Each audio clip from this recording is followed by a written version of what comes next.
So hello everyone, कैसे हैं आप सब। My name is Varsha Chikara. तो आज हम पढ़ने वाले हैं chemistry class 11 chapter number 1 some basic concept of chemistry. पिछले वीडियो में हमने क्या पढ़ा था? Mass, atomic mass, molecular mass and average atomic mass. तो आज के वीडियो में हम पढ़ने वाले हैं फॉर्मूला मास के बारे में। तो पहला क्वेश्चन आता है हमारे पास, why bother about formula mass. First question है, why bother about formula mass. क्या ये किस चीज़, फॉर्मूला मास है वो किस चीज़ में एग्जिस्ट करता है?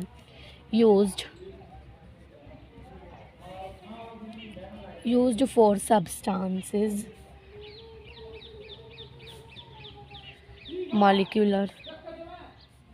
molecules do not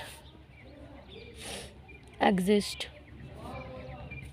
as discrete unit. Used for substance molecules do not exist as discrete unit. कोई भी ऐसे सब्सटेंस, कोई भी चीज़ हमें निकालने के लिए, किसी भी चीज़ का मास हमें निकालने के लिए हमारे पास मॉलिक्यूल्स प्रेजेंट ना हो एज डिस्क्रीट यूनिट। जैसे कि हम देखते हैं कि आयनिक कंपाउंड्स लिया हमने, उनके अंदर क्या होगा? मॉलिक्यूल्स कंपाउंड्स नहीं होंगे। तो दैट इज़ फॉर्मूला मास। अगर हम बात करें what is formula mass, formula mass क्या है? It is the sum of the atomic mass of the ions which are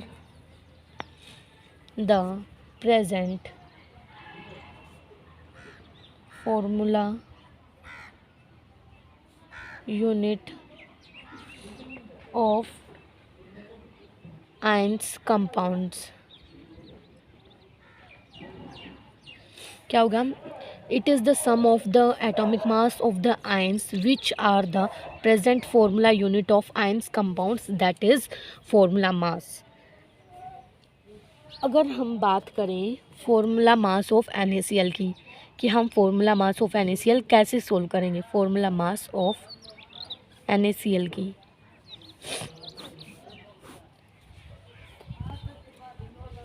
हम इसको कैसे सोल्व करेंगे? Atomic mass of Na plus atomic mass of Cl। Na का कितना एटॉमिक मास होता है? 23 प्लस सी क्लोरीन का 35.5। ये पॉइंट में है तो हम यहाँ पे पॉइंट लगा के 0 लगा। अब इनको हम एडिशन करेंगे इनका, तो कितना आएगा? 0.5, 5 और 3 8, 3 और 2 5, ये आ जाएगा इसका। ठीक है, NaCl का कितना आ जाएगा? Formula mass of 58.5 mu. कई बच्चे ये सोचते हैं कि फॉर्मूला मास और मॉलिक्यूलर मास सेम होते हैं, बट ये सेम नहीं होते, ये डिफरेंट होते हैं। इनकी डिफरेंट कुछ इनकी डेफिनेशन भी डिफरेंट होती है। अगर हम बात करें फॉर्मूला मास की, फॉर्मूला मास क्या होगा? अभी मैंने बताया था, sum of atomic masses of the ions present in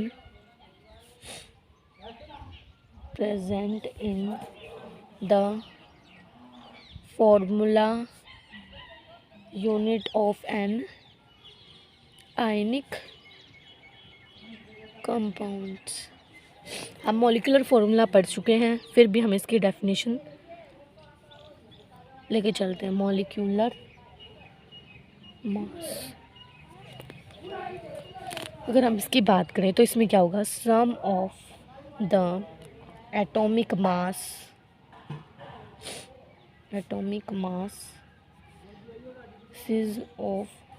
masses of the atoms in a molecules, that is molecular mass। formula mass, sum of atomic masses of the ions present in the formula. Sum atomic mass किसके अंदर present हो, formula of unit of फॉर्मूले के अंदर हो आयनिक compounds में, that is formula mass. Molecular mass, sum of the atomic mass of the atoms in a molecules. Atomic mass किसके अंदर हो, एटम्स इन अ मॉलिक्यूल्स, छोटे छोटे molecules, that is molecular mass. अगर हम इनकी बात करें कि ये किससे लिंक्ड है किससे नहीं है, तो फॉर्मूला ऑफ मास किससे लिंक्ड है, लिंक्ड टू एम्पिरिकल फॉर्मूला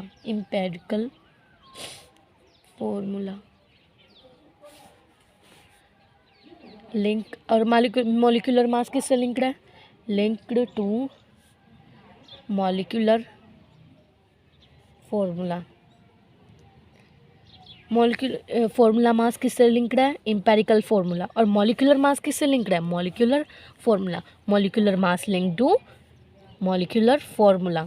अगर हम इसके एग्जांपल की बात करें तो इसका एग्जांपल हम ले चुके हैं NaCl का.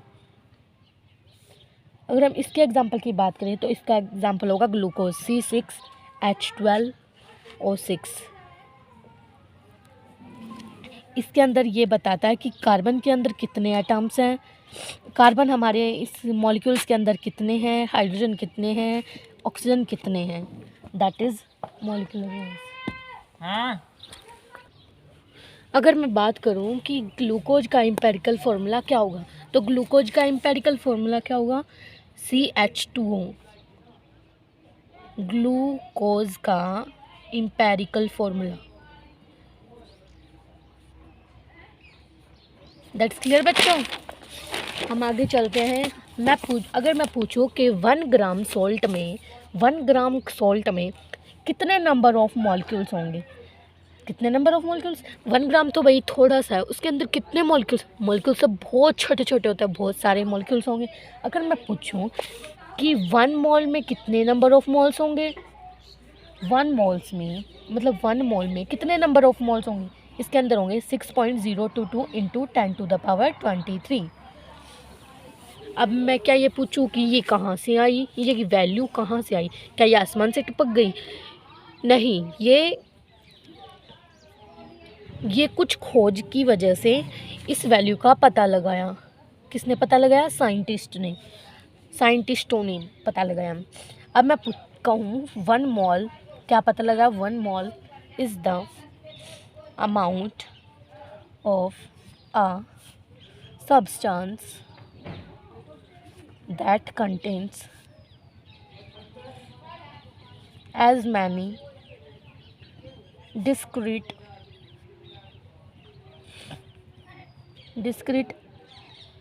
entities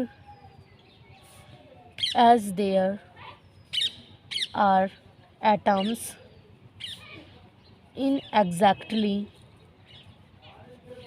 12 gram of carbon 12 gram of carbon 12. अगर मैं बात करूं आइसोटोप,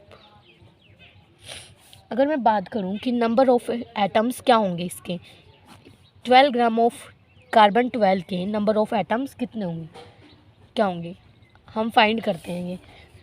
तो मैंने क्या बताया था, number of atoms is equal to